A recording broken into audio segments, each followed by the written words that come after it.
28 ఏళ్ళు ఆ దంపతులు ఎంతో అన్యోన్యంగా జీవించారు. అయితే ఏమైందో ఏమో కానీ సరిగ్గా వాళ్ళ మ్యారేజ్ డే రోజే భార్యాభర్తలు తను చాలించడంతో అంతా షాక్ అయ్యారు. వారికున్న బాధలేంటి, అర్ధాంతరంగా ఆత్మహత్య చేసుకోవడానికి కారణాలేంటి అనేది మాత్రం తెలియడం లేదు. అయితే ఆ జంట చనిపోయే ముందు ఓ సెల్ఫీ వీడియో కూడా తీసుకున్నారట.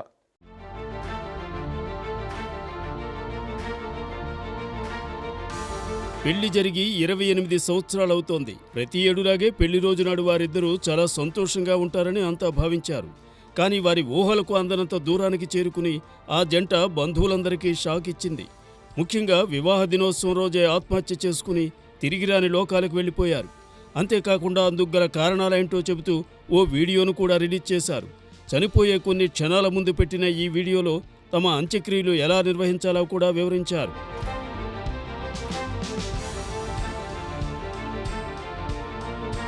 మహారాష్ట్రలోని నాగ్పూర్కు చెందిన 56 ఏళ్ల జెరిల్ అలియాస్ టోనీ ఆస్కార్ మోన్క్రిస్ట్కు 45 ఏళ్ల అన్నీకి 28 ఏళ్ల క్రితం వివాహం జరిగింది. అయితే వీరికి ఇప్పటివరకు పిల్లలు పుట్టలేదు. కానీ ఈ జంట మాత్రం చాలా సంతోషంగా జీవించేది. అన్నీ సోదరుడి పిల్లలనే తమ పిల్లలుగా భావిస్తూ కాలం వెళ్లదీస్తోంది.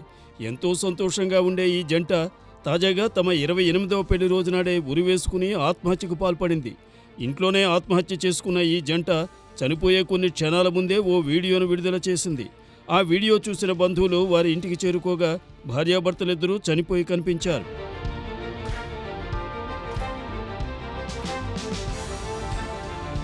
అది చూసి షాక్ అయిన బంధువులు వెంటనే పోలీసులకు ఫిర్యాదు చేశారు. కేసు నమోదు చేసుకున్న పోలీసులు మృతదేహాలను పోస్టుమార్టం నిమిత్తం స్థానిక ప్రభుత్వాసుపత్రికి పంపించారు.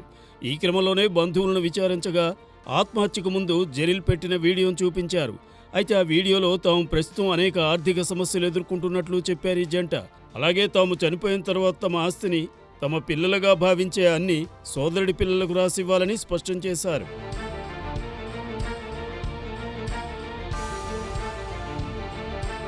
ఇది మాత్రమే కాకుండా బంధువులందరి పేర్లను తలుచుకుంటూ మరీ గుడ్ బై చెప్పారు. అలాగే తమ అంత్యక్రియలను కలిసే నిర్వహించాలని, ముఖ్యంగా వారిద్దరి పెళ్లి రోజు బట్టల్ని అంత్యక్రియల్లో వేయాలని కోరారు. ఆ తర్వాత ఒకరి చేతిని మరొకరి చేతిలో వేసి కలిసే ఉంచి ఒకే శ్మశాన వాటికలో పెట్టి ఖననం చేయాలని సూసైడ్ వీడియోలో వివరించారు. ఇదంతా చూసిన బంధువులు దీని ప్రకారమే వారికి అంత్యక్రియలు నిర్వహించారు. పెళ్లి రోజు ఎలాగైతే ఒక్కటయ్యారో అదేవిధంగా చావులోనూ కలిసి భూమిలో కలిసిపోయారు.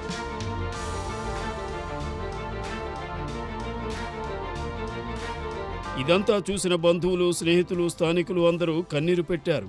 ఎంతో ప్రేమగా ఉండే ఈ జంట ఇలా ఆత్మహత్య చేసుకుంటుందని తామసలు భావించలేదని వివరించారు. పెళ్లిలో ఎలా ఒక్కటయ్యారో అలాగే వీరిని కలిసి ఖననం చేస్తుంటే మనసు తరుక్కుపోతుందని వివరించారు.